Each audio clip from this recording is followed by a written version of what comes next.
Hello, ladies and gentlemen. Tevaron here, and welcome back to Torment Tides of Numenera Beta. We have just gained access to the lazarette here, and we convinced the Murdens, the bird-like creatures with psychic abilities, to leave without a fight, and now we're investigating the structure. I'm not sure that we actually need to investigate further to complete the quest, but I think I want to. So let's do that. We looked at the corpse here and ascertained that he died by laser beams, and then was feasted upon by his brethren, most likely to stay alive while they were trapped within here. I have saved, so in case those laser beams make an appearance to take us out, we will have a recourse. Metal panels and parts have been torn from the wall, as if someone was trying to rip their way out, to no avail. I imagine that was the Murdens. And it looks like... this seems to be water flowing in here to maybe turbines or drains. And then this looks like power structures here. This looks like the only other thing we can examine or interact with, this curved thing here. The lower level of this area is not included in the beta. Assume that you descended to the next level, defeated some dangerous enemies, and rendered it safe for Salameri to continue her work here. Okay, fair enough. The following is what happens after you return to this chamber. Oh, so it's saying that we went and told her, and then we cleared the place out, and now we're coming up again, having completed our quest. Again, I do remind you that this is beta, so it is very much feature incomplete, and do be aware that anything in here is subject to change prior to release. Just keep that in mind, please. Our old friend Koro again, who I actually was very nice and told her to give him another chance. I have the feeling it is going to backfire. There you are, Koro says. I had no doubt you'd make it back in one piece. You being who you are. His mouth twists. To be frank, I considered ambushing you. But Salameri, he pauses, then forces the words out, cares for you. He meets your eyes. And in all honesty, I need a favor. I gave you a favor in convincing her to give you another chance. Are you wanting one more than that? Tell Salameri I helped you, he says, please. I would have if I'd arrived in time, but you're just so damnably... He trails off, taking a breath. She wants to dismiss me.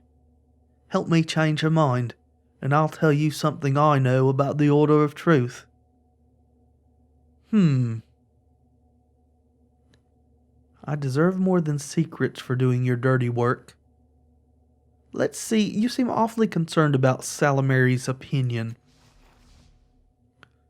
A good employer's hard to find these days, he says, studying the air above your head. Not impossible, but not impossible. Tell the truth, Koro. Why do you care about her opinion so much? Her opinion? He laughs nervously. No. Her pay? Absolutely. Drinks can be found for free, but they're hardly ever worth the price. Okay. Well, can we negotiate more out of this encounter? I deserve more than secrets for doing your dirty work. Fine, Koro says without hesitation. I'll give you something from my private collection, but only after you tell her. Will you? Alright, Koro. Since you didn't ambush me and attack, and you seem to actually be not too horrible a person, I'm going to help you out. Because I'm nice like that. Excellent, Koro says. I'll hold you to that. Now, the secret, as promised. Well, at least we've got Callisteg with us to maybe confirm it, or whatever, if he is telling the truth. He nods his companions toward the door. Lan, Uring, he says. The boy is a spy for the Sometimes I wonder at my ability to speak. The boy is a spy for the Mimavira. I'm not sure why. He loves the Order well enough. I was going to blackmail him, but... He grins. Priorities change, I suppose. I'll see you back at the Order, Falling Star. So now we know who the spy within the organization is. That may be valuable information to pass on to Salamari as well. Or maybe more valuable if we keep it to ourselves. Mwahaha, he said deviously. Alright, we are back here. There's Koro. And there is the spy, Lan Uring. Let's go ahead and speak with Salamari first. Ah, there you are, she says, beaming, and holds out a smooth palm. The Eye of Mlox, please. You hand it over, and she returns it to her workstation. Then, she gracefully inclines her head in Koro's direction. Was he of any use to you? Yes, he was. Very well, she sighs. Koro, you can stay. Do try to limit your failures in the future to matters I care less about. Koro exhales all at once and nods in your direction. With that out of the way, here is a reward for your considerable effort. Thank you. So we gain cipher sickness again because we got another Numenera that is too much for us. We did gain some money though, so I'm quite happy about that. So I've solved your problem, Salamari. Now I need help fixing the resonance chamber. Gain 3 experience. Well, I remember what Adon told me, she says, frowning. The chamber was built with living crystals from a world called the Ascension. Your predecessor was remarkably resistant to telling me what it was for, regardless of the interrogation methods I employed. Her mouth quirks. So, by interrogation methods, do you mean you just badgered him about it, or did you torture him to try to get the information? He only said that it would stop the sorrow, and that none of the cast-offs could know about it, which seemed odd to me at the time. Escaping the sorrow would be in all of your best interests, I would think. She snaps her fingers. Seek out the cast-off that helped him build it. That surly artificer whose name escapes me at the moment. I forget his name, Salamari continues, and I only saw him once. He has machines buzzing away in his body, and circuits embedded in his flesh. She taps her lip thoughtfully. Speak to Adon's little cult in Circus Minor if you haven't already. They always seem to know who your brothers and sisters are. Okay, so back in the circus, speak to Adon's... That's weird. Well, thank you. Well, is that all you know? You are your father's son, aren't you? She says. You're just like him. I don't know if that's a compliment or not, but thanks, I guess. Adon was fascinating, intense, focused on building that chamber, passionate one moment and distant as the stars the next. I never understood why. She half turns away from you. Oh, and Adon was ruthless. Utterly ruthless. I am living proof of that. How is that so? What makes you living proof of his ruthlessness? Who might know how to fix the Yeah, we know it's the artificer, but I'll ask again. Yeah, okay. And you don't remember his name, but the cult in Circus Minor can help. Okay, goodbye. Yeah, symptoms increasing. We gained another one. 30 shins. I would very much like to either gain a better tolerance for holding these things or find a use for them or get rid of them or something. A free recovery roll on use. I don't know what that means. I'm going to save. Let's see. This can be used to something during battle. This is also during battle. I'm going to save and then use the ecstasy glass and see what a recovery roll actually is. Maybe that will heal us a bit. Alright, let's do this. Use. Okay. Can we now? No. Oh, it did recover us a little bit, it looks like. I think, anyway. Let's load again. I should have been paying more attention. I expected it to make us able to use the ability again, not to actually do the healing on its own accord. Yeah, we are at 0 speed, and we use this, and we gained speed, and we gained more that time because it restores to our lowest pool, and then it's a random roll of, I think, 1d6 for how much you get. So that is nice. And now we only have minor cipher sickness. Well, I mean, I suppose that's better. And we already saved. Let's see what we can do with Lan Uring. Or maybe I need to talk to Min, who is the one who's supposed to deal with spies. Let's talk to Lan first. The thin young man smiles hesitantly as you approach. You notice a small metallic ovoid protruding from his skull, nearly hidden by his disheveled hair. The fingers on his left hand tap nervously on his leg as he speaks. "I'm not a real priest yet," he blurts, then blushes. "If that's what you're thinking.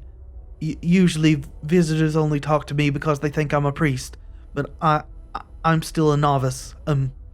He plucks at a threadbare spot on his robes. Let's not go straight for the spy accusation straight away. What is that implant on your forehead? It's not just on my forehead, he says. Not just the skin, I mean. It's bonded with my skull. He blinks at you a few times before he realizes he hasn't answered your question. It keeps me awake and alert. I don't get tired until it runs out of power. What powers it? Dreams, he says. The scarier ones, the better. Okay then. So when you have nightmares, it powers that thing up and then you can go for longer without sleeping. What's your area of study? What? He says, blinking, straightening. You want to know what I'm working on? Are you sure? Why, is it particularly complicated? I don't think so, he says, looking down. But people usually get impatient, or angry, or they laugh. He looks back up. But I'll tell you, if you really want to know, I do. I'm designing an intelligence, he says, but not the normal kind. Not, just metal, or with a dependent intelligence rigging system. No, it's larger than that, stronger. Lan himself seems to be getting stronger, rising as he speaks. You hadn't noticed before, but he is actually taller than you. The idea is this: an intelligence that can find, test, identify, and fully understand Numenera. We can unlock the secrets of lost civilizations. His eyes are gleaming now and he raises a trembling fist. Do you understand? If we can do this, we can break the chains binding us to the past and turn them into reins with which to steer the future. Okay, so you are very excited about this. This seems useful. No one would get hurt testing Numenera on themselves anymore. Oh, he says, dropping his righteous fist. Clearly this benefit had never occurred to him. Of course. The fervent gleam slowly fades from his eyes. It's only a theory, though, for now. I don't have the funding. Not yet. But I've been studying machines with Min when he can spare the time, and he likes my ideas, even if he thinks they're impossible. He looks away. I think he's disappointed that I'm not a real Aeon priest yet.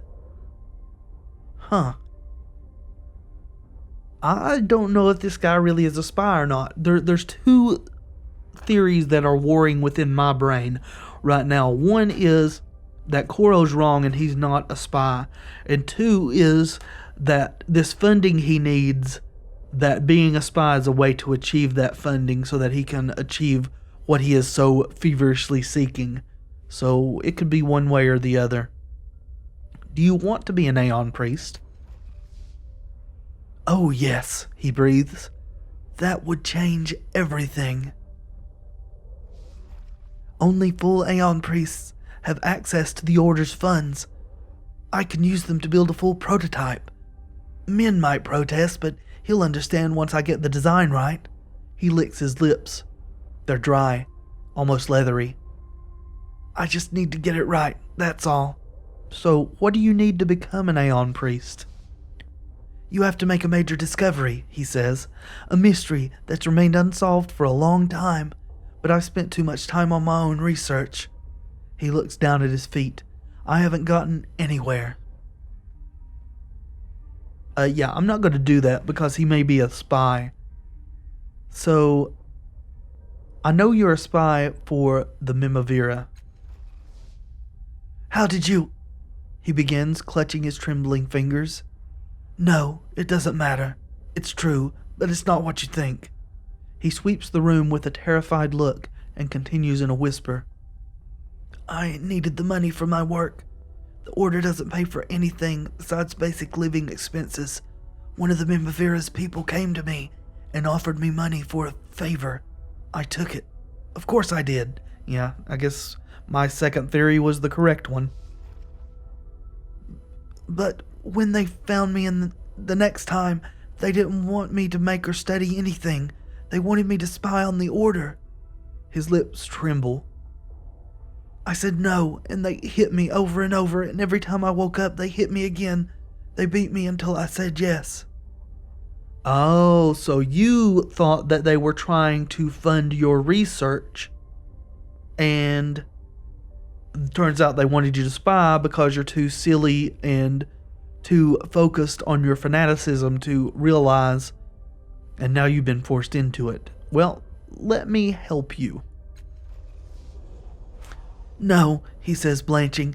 If they find out that anyone knows or that I'm hiding anything from them, they'll kill me. They said so. I don't deserve to be a priest, he says, gripping his knuckles until they show white through his fingers. But I've worked so hard. Please don't tell Min what I've done. Okay. I have some questions about the Numenera. Please, keep your voice down. Okay, so... have you met her in person? Only the first time, he says, closing his eyes. I hope it's the last. You hear things about life in the Bloom, how ruthless the people there are living there. He swallows. She's worse than anything you can imagine. Okay. So why do you think her people came after you? It's not just me. I'm nothing special. She wants control over everyone. He grits his teeth. I was just an easier target. Huh. More questions. I think that may be all. Yeah. Yeah, that's it for your relationship. So, we could help him become an Aeon Priest. I'm going to let it go for now, and I'm going to go... I feel kind of sorry for the guy, but it's his own stupidity that's gotten him into this situation.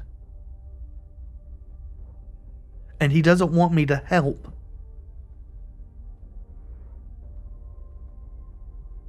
Yeah, I'm going to go talk to Min. He probably knows. That's what it's going to turn out. He knows about the situation. This priest is tall, thin, and dressed only in black. Narrow slashes of oil decorate his unlined skin like letters in an unknown tongue. His eyes are harried, but alive with intelligent humor. They land on you with a tiny flicker of recognition. Then his gaze moves from you to your companion. "Hello, Callisteg. Here to work or just to visit?" "I'm simply passing through, Min darling," Callisteg says. "Don't bother setting an extra place for me at the dinner table." With the same slight smile, Min turns his full attention to you. "I recognize you," he says. "It's been 10 years. I don't think we ever spoke. You were the one visiting Salameri all the time, right? Working on some sort of organic machine technology?" Yeah, you're mistaken. I've never been here before." "Oh," he says, frowning. Still his eyes linger on you, trying to remember where he's seen you before. "What brings you to the Order of Truth?" "So, what can you tell me about your work? It doesn't seem to be giving me the option to tell on LAN." "Heh," he says, shaking his head. "That's a big question. Even on the best days. I specialize in mechanical Numenera, intelligent or not. But I haven't had much time for research since I started managing our branch of the Order." Okay, so there's the option. So let's ask about some other things before we turn him in. Tell me more about mechanical Numenera. "I would be incredibly grateful if you did. Every other conversation I have revolves around how I'm ruining the Order, or not doing enough to save the Order." He rubs his forehead with the back of his calloused hand. "Please, ask me about wires and blinking lights." "Well, tell me about this machine behind you. It looks incredibly interesting." "It makes levies, the guardians of Sages. Our records say that the Divitiachu found a similar device in the ruins of Archaeopelagia, far to the north. He convinced the city that a local version, a modified one, would be of use. In order to become a citizen, everyone in Sage's Cliffs, even the ones born here, gives a year of their lives to the machine. It uses that, borrowed time to create a levy." I think you mean donated time, because borrowed would imply that they get the time back. So, I don't think they are forced. So what if someone only has 1 year to live? Would they die the second they entered the machine? No, he frowns. They never die in the machine, but it catches up with them a few days later. That doesn't happen very often. Sometimes I think the machine actually saves them, prevents them from meeting whatever fate was in store, but not always. Yes, we have evidence of that firm in our hands. At any rate, the levies created by the machine are nearly identical, and they only last a year. After that, they quietly return to the machine and dissolve into... His hands grip the air, trying to frame the words. Gray gunk. It's incredibly unpleasant to watch, but they don't seem to mind. I'm not super sure how I feel about all of this yet, so I'm not going to make any rash judgments about it. I'm just going to say fascinating. It is, and nothing is wasted. We use the same gunk for the next levy. He frowns. Good thing, too. I have no idea how to make more gunk. Anyway, that's the machine. Any other questions? No, I think you've answered quite a bit about it. I'm trying to repair a device known as a resonance chamber. Your what? gasps Min. I thought that thing was a myth, and you're trying to repair it. Where is it? I'd rather not say. Ah, he says, mouth twisting. Probably wise. Anyway, do you have any piece of the machine with you? Sure, I'll let you see that. He says, handling the shard with care. Organic and crystalline. It was grown into the appropriate shape for the machine. This is definitely what Salameri was working on all those years ago, with her partner. He looks at you, his eyebrow raised, but does not say more.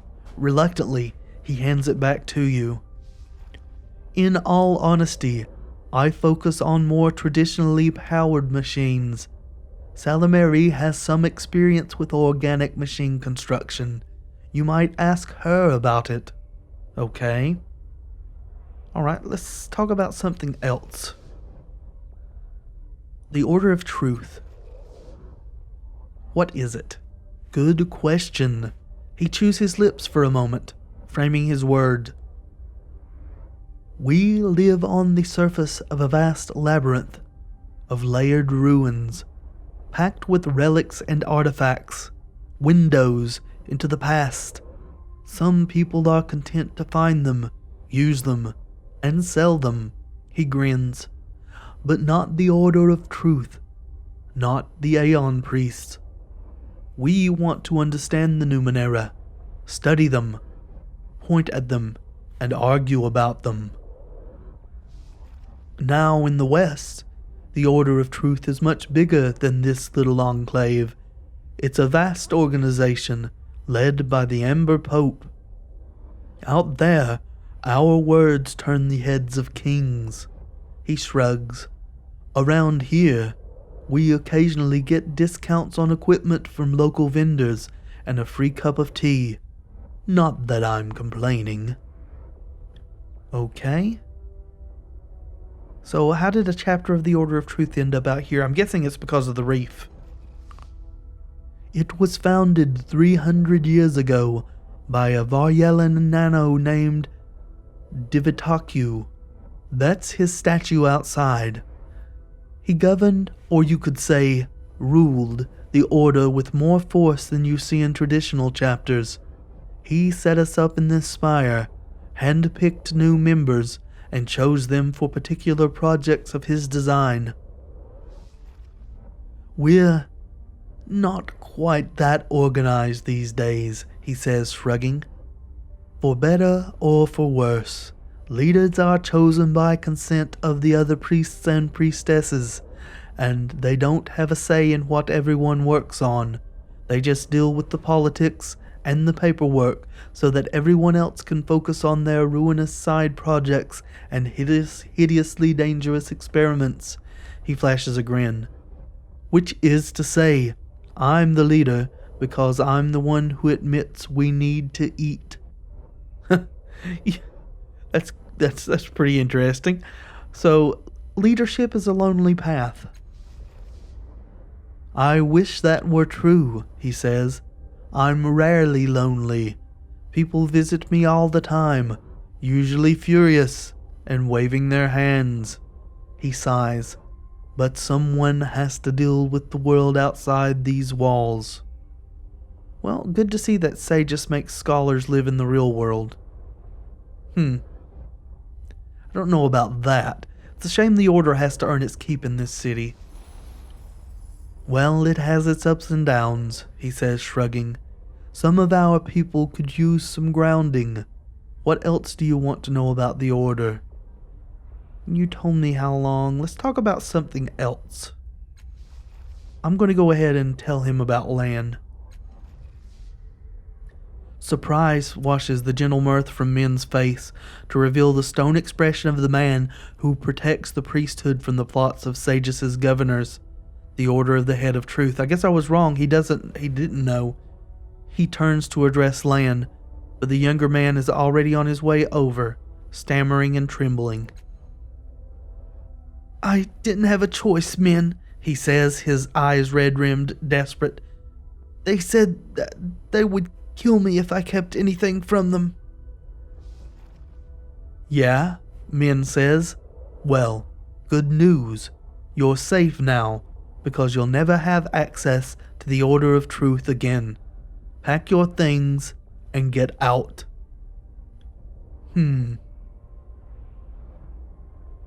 Yeah, isn't it better to know who the spy is, knowing what they're trading away? That way you can feed them what you want them to know. Min opens his mouth, shuts it, gives you a thoughtful look, then turns to Lan. Go to your workspace and wait for me. We're going to have a chat. Lan obeys, hanging his head. When the initiate is out of range, Min breathes a shuddering sigh and runs his hand through his dark hair. That was a good idea. I hate it, but it's good. Now, do I trust him to work with me or feed him false information? Don't answer that, he says, waving his hand. My problem, not yours. He massages his eyes. Any other questions or revelations for me today? No, I think that's about it. Goodbye, sir. I'm glad I could be of service to your order. So we need now to go and find a cult that is in the circus where we first entered the city. But that will need to wait until next time, friends, because we are done with this video for today. If you've enjoyed this look at Torment Tides of Numenera, please leave a like below. It really does help the channel. Consider subscribing. You'll be notified when I upload new content. Until next time, friends, be excellent to each other.